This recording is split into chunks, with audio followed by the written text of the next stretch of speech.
Hey all, Tony Bing here, hello and welcome back to another in-depth review for Marvel Strike Force. Now we have another new character tonight. We will be having a look at Mystique. She's the first X-Men villain to come, and we actually know that we'll be getting Pyro, Juggernaut, Sabretooth and Magneto as well, so that's really awesome and I can't wait to try out a full team of those characters. Now, to let you know if Mystique is worth investing your hard-earned currency and resources into, I'll cover various different areas in this video. We'll start off with the overview, that's how you unlock her and also her tags. We'll then have a look at her stats. Next up it's the abilities, and in that section I'll let you know how high you want to take each of the abilities. We'll then have a look at the synergies, where I'll look at the enemies you want to pair her up with, enemies you want to avoid, and I'll add in a new section, targets that she can actually be useful against, and then finally we'll see where she places in the tier list. So we start off then with the general overview.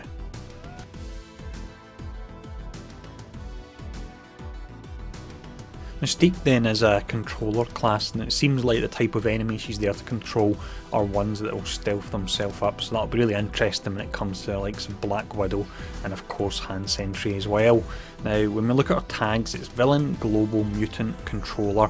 I've added in the Brotherhood tag, which isn't shown in game at the moment, but it is shown in msf.gg, so I think that's just an oversight that she doesn't have it in game. I'm fairly certain she will get that tag.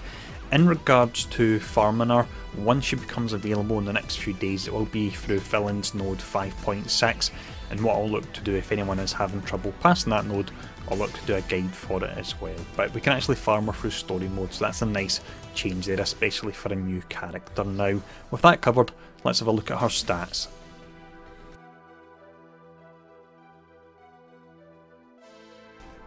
We start off here then with her offensive stats. Now her damage is D, which is certainly on the lower side, however in her kit she's got a very nice multiplier on her basic, she's got an awesome chain in her special, and on her ultimate she actually has the enemy do the work for you as well. So with all that in mind, she can actually do a decent amount of damage.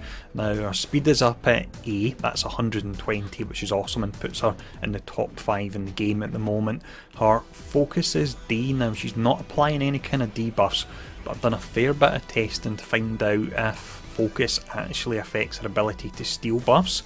So I went up against a character with the highest resistance in the game, Jessica Jones, cast the basic when she's got defense up in herself, and I've not actually stolen it. However, it's not said that that attack has been resisted or not, so that's something I'm not quite sure if focus does affect the stealing the buffs. If it does, the fact it's D can hurt her a bit there, because it means she won't always be stealing them depending on who she's trying to take them from.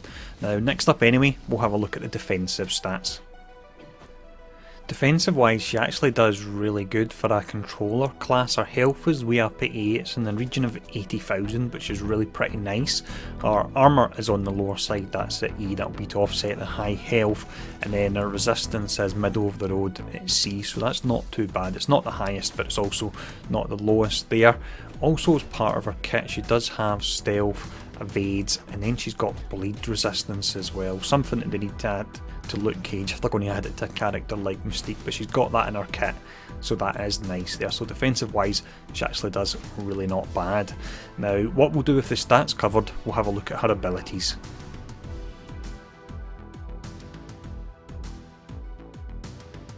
First ability we look at here then is our passive called Subterfuge. Now with this, on spawn you gain evade and you also gain 1000% resistance against bleed. I'm pretty sure then that makes her completely immune to bleed.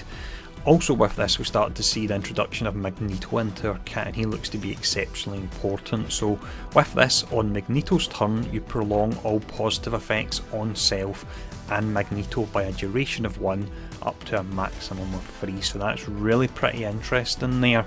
Now in regards to prolonging the effects, there will be certain buffs that enemies actually applying themselves. So let's say you've got Luke Cage applying the defense up for 2 turns, so that's how that will work with the duration there. Now I'm not aware of any buffs that actually persist for 3 turns. I'm sure I'll be corrected in the comments below, but the reason I'm mentioning that is the difference at level 3 is you get 50% chance on spawn to evade, and you actually only prolong the duration of buffs up to 2 times. So for that reason I would actually say you want to take the skill to level 3 just for now, but if it turns out in the comments below loads of people are able to come up with examples where we have buffs that last for 3 turns, then I would take this up to level 4. When we look at the basic, we have a skill that can actually hit really pretty hard here. This is Mimic Strike. Now with this, you attack the primary target for 210% damage and bonus attack 1 to 2 times for 160% damage. So maxed out, that means you could be doing a whopping 530% damage to a target. Now with this, you copy 2 positive effects and apply them to self as well. I have tested, and if you defeat the enemy with this attack, you won't actually copy the positive effect, and it also looks like resistance may stop you from copying the positive effect as well. Now we have our tie-in with Magneto on the final line here, so if Magneto is an ally, you copy all positive effects. So this is at level 7, however I would say you want to take this up to level 6. Now at level 6 you're losing a little bit of damage, not a bad thing because it means you're then less likely to take out the target and you've got more chance to then steal the positive effect from them. Now also at level 6 you only copy 1 positive effect and apply it to yourself. However, if Magneto is your ally and you really want to pair her up with Magneto, then you will copy 3 positive effects. So in a way, having Magneto overwrites the fact that at a lower level, personally you're not copying as many positive effects. If that makes sense, it's really quite difficult to explain, but I would say you want to take this one up to level 6. For the special, we have a skill that I'm a massive fan of. This is called Infiltrate. It's 4 turns to charge and comes fully charged. Generally you won't use this at the start of the fight. The only time I can think that it would possibly be useful to actually use it is if you're wanting to pull Black Widow out of stealth, because she's faster than you, she will apply the stealth and then you can actually cast this to strip the stealth off her. But what this skill actually does, you attack primary target for 240% damage, you attack 3 additional targets that do not have stealth for 170% damage. So that means you're guaranteed a chain of 4 characters, which is really nice. Also, you attack all additional targets that do not have stealth for 170% damage, and you clear stealth from each target. So this is essentially your anti-hand sentry skill. Now of course, hand sentry, when he applies his special and he puts up the stealth, he also adds evade as well, but this is where the next section comes in interesting. You can see that if no enemies had stealth, you gain stealth, and then if Magneto is an ally, the attack is unavoidable. So if you're going up against Hand Sentry, use your alternate on the first turn. He's slower than you, he'll cast his stealth and evade on the next turn. You then cast this, you strip all the stealth, and you actually hit all the targets as well, as long as Magneto is your ally. So awesome skill, and I would say you want to max this out all the way to level 7. We have another pretty fun skill here with the ultimate. It's called Shapeshifter and it's 7 turns to charge, comes fully charged. Unless you're going up against a Black Widow where you want to strip the stealth off her, then you will use this at the start of a fight. Now with it at level 7, you attack the primary target for 150% damage.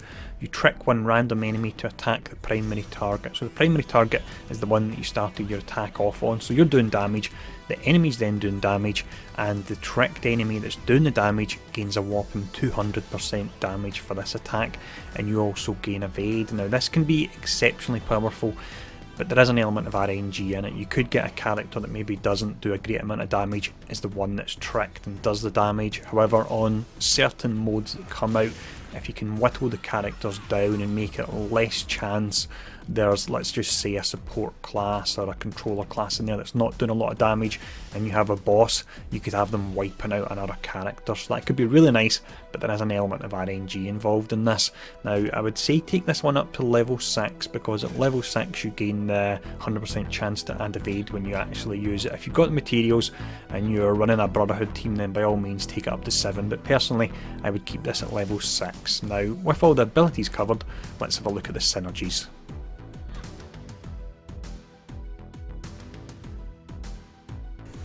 When we look at characters she can work well with, we really don't have many at all at the moment, but it's because she is the first Brotherhood character to come out. Now the most obvious one we can say without a doubt is Magneto. The synergies she has with him are absolutely fantastic and they really do take her to another level. You then have Brotherhood characters who we don't know they are yet, but I'm pretty sure there'll be synergies between them. And then finally, because they're both mutants, Cable and Mystique can work relatively well together, because Cable can add counter to mutant allies. Now, not a lot there as mentioned, so what we'll check out next will be the enemies you want to avoid. When we look at characters you want to avoid, they would fall into 3 categories. Now, the first one would be characters that have unavoidable attacks, and one character that certainly has a lot of them would be Hawkeye. You then have Black Widow and Spider-Man. Now, the reason I put them there is they have stun, and what they could actually do is not really dangerous to Mystique, but it's more dangerous to the synergy between Mystique and Magneto. What they could do then is they could stun Magneto, meaning he doesn't get his turn, meaning he's not able to prolong and keep the buffs on both himself and also Mystique as well. So that could be something to work out for, and it could actually be a way to counter that setup.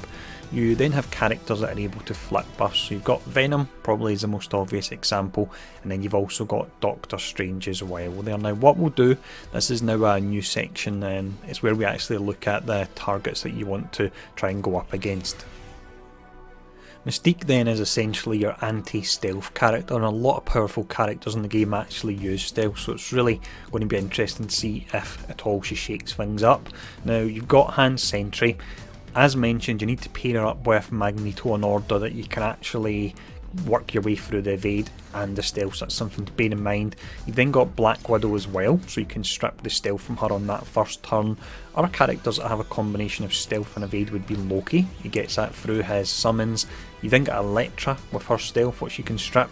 And then finally, she could actually be really interesting in a potential Brotherhood team going up against the Shield team, particularly the Shield Operative, because what she can do is she can strip the stealth from that character, and also if you're going up against the Shield team, then you can actually steal some of their buffs, and with Magneto you can prolong them, and that could be pretty interesting. I imagine it would still be a very tight match, but it's a setup I'm really intrigued to try out as soon as possible. Now, with all that covered, what we'll do is we'll finish up and we'll see where she places in the tier list.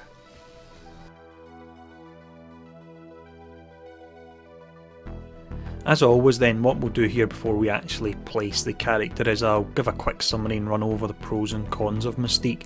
Now, if we look at the positives, she certainly does have a lot of them. She's got really nice survivability for a controller class. That's through our large health pool, the evade, the stealth, the resistance to bleed, and the fact that she'll also be stealing buffs such as defense up on herself as well.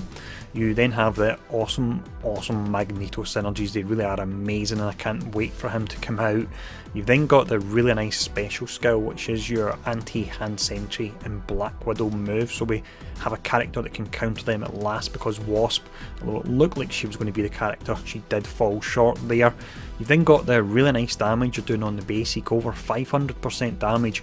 And one thing you need to remember with a basic skill that actually does multiple hits on one character is if a character has evade, then of course you will miss on that first turn, but on the subsequent 1 to 2 attacks you will hit, and that gives you a chance to actually copy some of the buffs from enemies. And in the subject of copying buffs, you've actually got a really high speed, so it's 120, top 5 in the game, but there's a high chance you'll be stealing speed up from characters as well, so that'll put her speed up even higher there, and then it's almost a snowball effect. The higher her speed, the more chance she has to then fight again and steal more buffs, so that can be really nice there. Now, if we look at our downsides, one of our downsides is actually one of our positives as well. It's our synergies with Magneto. So if she's not paired up with Magneto, she's not copying as many buffs, she's not prolonging as many buffs, or she's not having as many buffs prolonged, and also she's not fully working as a counter to Hand Sentry because her attack won't be unavoidable. Also, you have the fact that when you're stealing your buffs, it doesn't work if you defeat the enemy, and it also looks like potentially they can be resisted there. And then finally, you have the randomness that is available on the ultimate. You can hit like a truck, there is a chance you can actually have a protector or a support class doing the attack instead, and you won't be doing as much damage there. Now, with that all in mind, I would say that she is a great character. She's just a character that we can't really see the full potential of yet, because there's very strong synergies with her, and the other characters who fulfill those synergies aren't yet available. So on her own, I would say that she's a high level 3 character. However, with Magneto, she would jump up 3 spots to a high alpha character. She may even go higher as well once the rest of the Brotherhood comes out, and if, when they do come out, they mix things up even more, I'll look to do a version 1.1 in this video. But high level 3 with Magneto, she's just short of a Mega, but she's certainly going to be very, very good with him, and I really can't wait to see that set up. Now, let me know in the comments below if you bought the pack and how you got on with your rolls, and really, as always, thanks for tuning in, and I'll see you all again soon.